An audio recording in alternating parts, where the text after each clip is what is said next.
se joue aujourd'hui, c'est la capacité de nos concitoyens, des Français et puis plus largement de la population mondiale de comprendre ce qui est en train de se produire pour pouvoir avoir une action juste.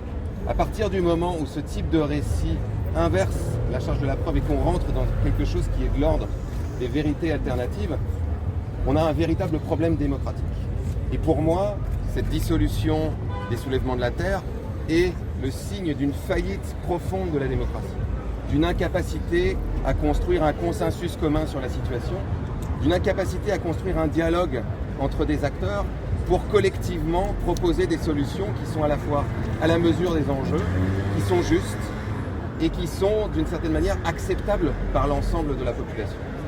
Vous savez que j'étais garant de la Convention citoyenne pour le climat. Ce gouvernement avait une occasion absolument extraordinaire de s'appuyer sur un plan qui avait été élaboré par 149 personnes tirées au sort, qui allait beaucoup plus loin que ce que tous les gouvernements ont fait depuis 30 ans, pour ensuite consulter l'ensemble de la population française par référendum et pouvoir mettre en œuvre ces mesures.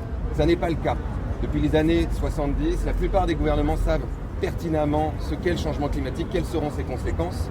Les COP se multiplient et pour le moment, la situation continue à s'aggraver de plus en plus. Donc, prenons l'occasion de cette dissolution pour nous poser vraiment la question des moyens démocratiques qui nous permettraient collectivement de résoudre cette crise plutôt que de construire une sorte de fantasme sur des écologistes qui seraient des nouveaux terroristes, ce qui ne tient absolument pas debout.